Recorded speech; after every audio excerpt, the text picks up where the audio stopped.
अगर आप mutual funds में निवेश करते हैं तो एक सवाल है जो हर निवेशक के मन में घूमता है, इसे बेचना कब है? क्या जब मार्केट एकदम टॉप पर हो या जब रिटर्न्स थोड़े कम हो जाएं? देखिए, सवाल छोटा सा है, लेकिन इसका जवाब आपके मुनाफे पर बहुत बड़ा असर डाल सकता है। तो चलिए आज इसी उलझन को हमेशा के लिए सुलझाते हैं। ये फैसला लेना ना सच में बड़ा मुश्किल हो सकता है।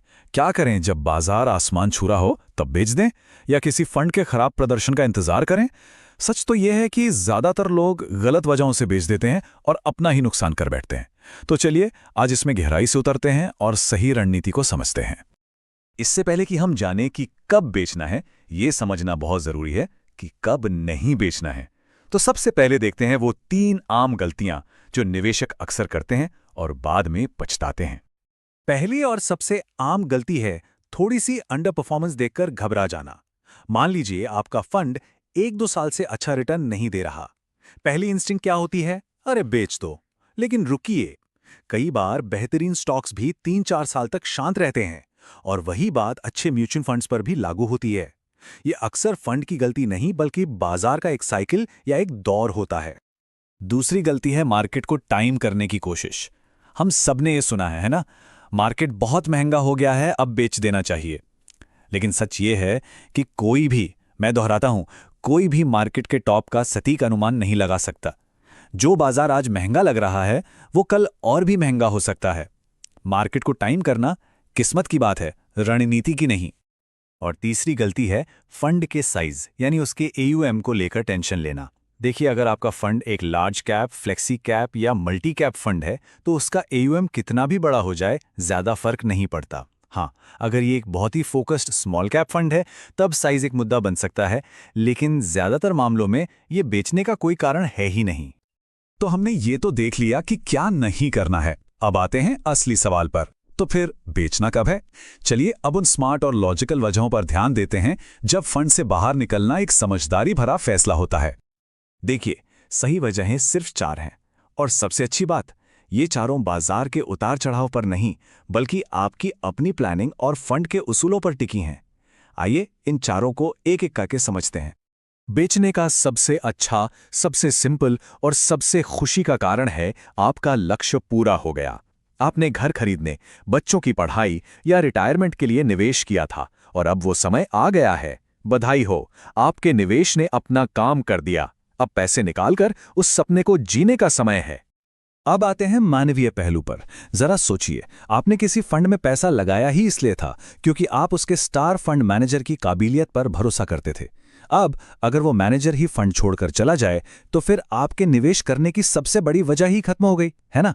ये अपने निवेश को दोबारा जांचने का एक बहुत ही मजबूत कारण है। ये एक बहुत बहुत जरूरी बात है। कभी-कभी आपको इसलिए बेचना पड़ता है क्योंकि फंड ने, कह सकते हैं, आपसे किया हुआ वादा तोड़ दिया। चलिए समझते हैं इसका मतलब क्या है। ये एनालॉजी देखिए बिल्कुल सटीक बैठती है। अगर कोई फंड अपने बताए हुए रास्ते से भटक जाए तो ये एक तरह का धोखा है, भले ही वो थोड़े समय के लिए अच्छा रिटर्न क्यों ना दे रहा हो। निवेश में विश्वास सबसे जरूरी है और जब भरोसा ही टूट गया तो फिर क्या फायदा? इसका सीधा सा मतलब यह है कि अगर कोई फंड खुद को वैल्यू फंड बोलता है तो उसका काम वैल्यू स्टॉक्स खरीदना है, ना कि महंगे फैशनेबल ग्रोथ स्टॉक्स में पैसा लगाना। अगर कोई फंड अपनी बताई हुई फिलॉसफी के खिलाफ जा रहा है तो रिटर्न चाहे कैसा भी हो, ये बाहर निकलने का एक ठोस कारण है, क्योंकि बुनियाद यानी भरोसा ही टूट चुका है। और चौथा सही कारण ये एहसास होना कि अरे, मैंने तो शुरू में ही अपनी जरूरतों के लिए गलत औजार यानी गलत तरह का फंड चुन लिया था। कुछ फंड्स होते हैं खिचड़ी फंड्स, जैसे सेक्टोरल फंड, जो सिर्फ एक ही सेक्टर पर दांव लगाते हैं। ये बहुत ज्यादा जोखिम भरा हो सकता है। या फिर कुछ हाइब्रिड फंड, जो इक्विटी, डेट और गोल्ड सब कुछ एक ही में मिला देते हैं। सुनने में तो अच्छा लगता है, पर इससे आपका अपने निवेश पर कंट्रोल कम हो जाता है और जब सिर्फ एक हिस्से से पैसा निकालना हो तो मुश्किल होती है। तो अब तक हमने जो कुछ भी सीखा है, चलिए उसे एक आसान सी चेकलिस्ट में डालते हैं ताकि आपके लिए फैसले लेना एकदम क्लियर हो जाए। तो ये है आपकी पर्सनल एग्जिट योजना। कब बेचना है?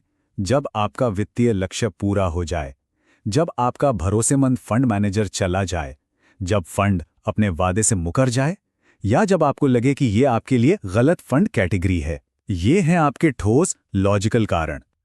और क्या नहीं करना है? बाजार के शोर को पूरी तरह नज़रअंदाज करें। सिर्फ इसलिए मत बेचिए क्योंकि फंड ने 1-2 साल खराब प्रदर्शन किया है या क्योंकि बाजार बहुत ऊंचा लग रहा है। याद रखिए, ये सब भावनाएं हैं, ये रणनीति नहीं है।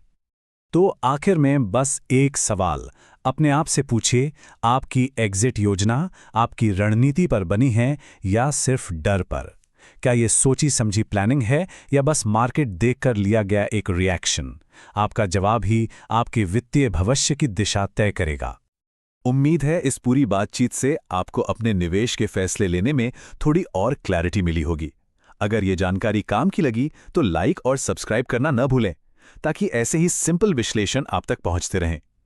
अगली बार तक स्मार्ट तरीके से निवेश करते रहिए।